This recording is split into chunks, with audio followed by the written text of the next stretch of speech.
Isang tabi mo muna yan. Unahin mo muna yung mga pangarap mo sa buhay. Dahil ito po yung makakatulong sa'yo at saka makakaahon sa kahirapan. Na for sure, makakamit mo yung lahat ng kagustuhan mo.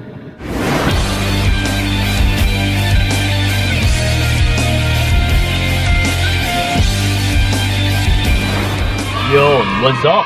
Ayan, kamusta mga utol, and then welcome sa video na ito.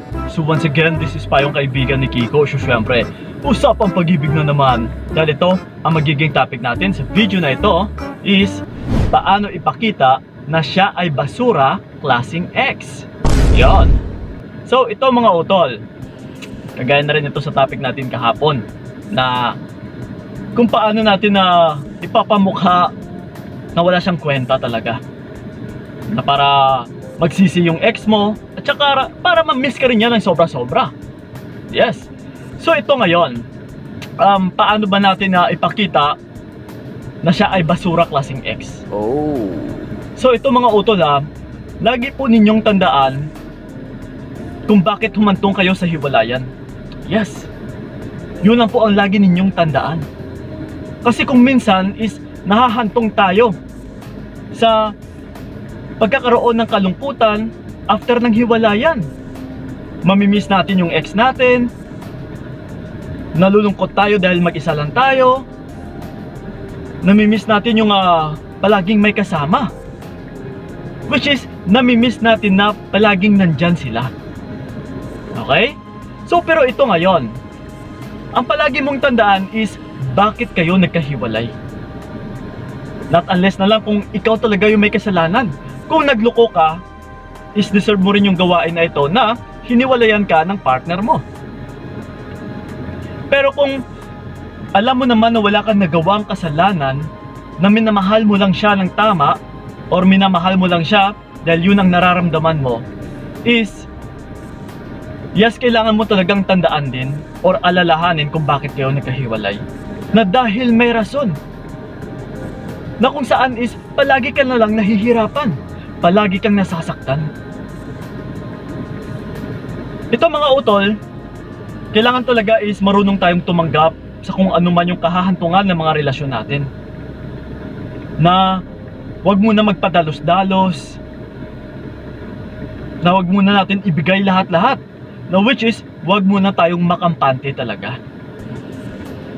So pero ngayon, sa oras na kinalasan ka or nakahiwalay na kayo, kailangan mo rin itong tanggapin na wala na talaga. Kasi hindi ito yung tamang tao para sa'yo. That's why nagkahiwalay kayo utol. Actually sa totoo lang is blessings po ito na dumating sa'yo, na nakawala ka sa taong nagbibigay sa'yo ng pahirap araw-araw, na kung saan is palagi kang nasasaktan, na kung saan is palagi kang nahihirapan na hindi mo alam kung ano bang dapat mong gawin, na nagbibigay sa iyo ng kaguluhan sa iyong isipan. Dahil sa totoo lang utol, is hindi siya yung tamang tao para sa iyo. That's why humantong talaga kayo sa hiwalayan. So ngayon, paano ba natin ipakita sa kanya na basura siya klaseng ex?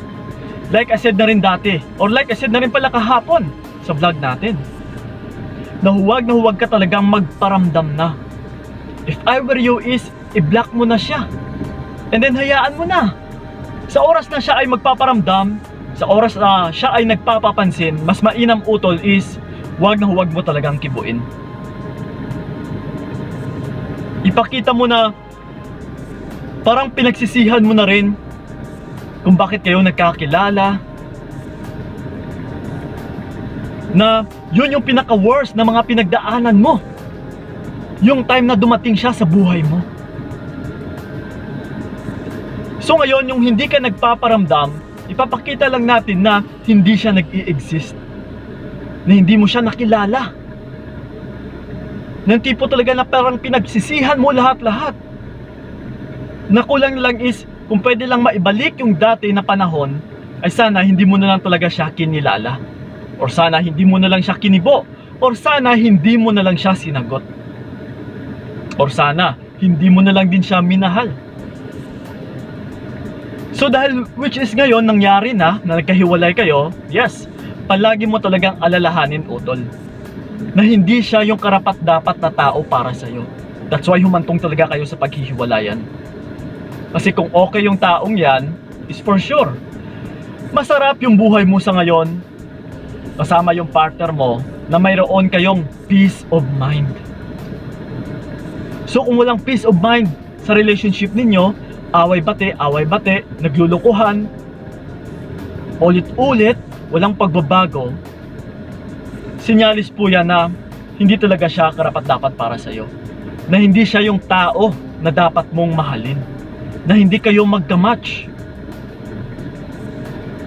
Sa relationship kasi, utol ha, is may stages po talaga. Sa mga hindi pa nakarinig or hindi pa napanood yung naisabi ko dati, na may stages tayo sa pagliligawan, may stages tayo na magkasintahan muna bago humantong sa kasalan. Kasi sa stages ng magkasintahan is dito nyo muna kilalanin yung bawat isa. Na kailangan mong paghandaan na anytime is pwede kanyang iiwan or anytime is pwede kanyang ipagpalit agad-agad. Dahil magkasintahan pa lang naman kayo. Kinikilala nyo pa lang yung bawat isa. That's why palagi ko rin sinasabi na huwag agad makampante. Huwag agad mag-invest. Huwag agad mag-effort or mag-todo effort. Huwag agad ipagpalit yung mga pangarap mo sa buhay para lang sa karelasyon mo or sa kasintahan mo na hindi mo pa asawa. Maraming ganito. Nagpapadala ng pera, binibilhan pa ng motorsiklo yung lalaki. My God. Hinihinto yung trabaho para lang sa lalaki. Ngayon, ito po yung dahilan kung bakit hindi mo siya kayang kalasan. Dahil wala ka lang source of income. Or maybe dahil marami ka na rin na-invest sa kanya. Na which is, utol, wala kang habol sa oras na kalasan kanya. Wala kang hawak na papel. So again ha, kailangan talaga is meron kayong acceptance or abundance mindset. Na kung sa oras na kinakalasan na kayo or ayaw na sa inyo ng mga partner ninyo or niloloko na kayo, yes, you should have another options. Na hindi lang siya yung buhay mo. Na hindi lang sa kanya or hindi mo lang sa kanya kinukuha yung happiness mo. Which is marami pa. Na may buhay ka rin na kailangan mo rin alagaan, pasayahin, na may mga pangarap ka rin na kailangan mong tuparin or kailangan mong abutin, na hindi puro relasyon lang, na hindi puro lalaki lang. Set aside mo muna sa ngayon, utol, yung lalaki. Set aside mo muna yung relationship. Hayaan mo muna yan. Isang tabi mo muna yan. Unahin mo muna yung mga pangarap mo sa buhay. Dahil ito po yung makakatulong sa iyo at saka makakaahon sa kahirapan. Na for sure, makakamit mo yung lahat ng kagustuhan mo. Unlike sa mga pagkaroon ng relationship ng lalaki, no, which is sakit sa ulo. Na kung alam mo naman na sakit sa ulo lang, yung partner mo, mas mainam pa itsapwera mo na. So again, para makaramdam siya na siya ay basura, huwag ka na talagang magparamdam. Dahil nagpapahiwatig po ito na hindi mo siya kailangan, na wala siyang kwentang tao talaga. Okay? So yun po mga utol, sana'y nakatulong talaga yung video na ito. And then ito, may isa-shoutout lang pala tayo. Shoutout kay Monica Landoy. Ayan pa-shoutout idol from Bahrain. Yun, shoutout sa iyo madam, maraming salamat. And then sa kay Phil Rose Vlog. Ayan, pa-shoutout idol. Ito, sina-shoutout na kita, madam Phil Rose Vlog. At saka sino pa? Si Erica Rule. Ayan Erica Rule from Singapore. Yun, shoutout din sa iyo madam. At saka yun lang po. Yun, wala na. So shoutout sa inyong lahat dyan, mga OFWs. And then syempre yung mga nandito na rin sa Pinas. At saka lahat na rin syempre ng mga manunood natin dyan. So yun lang po, maraming salamat talaga. So ingat kayo. God bless and babush! Ibasura nyo na yan! Binigay ko lahat para wala kang masabi. Kaya nga hindi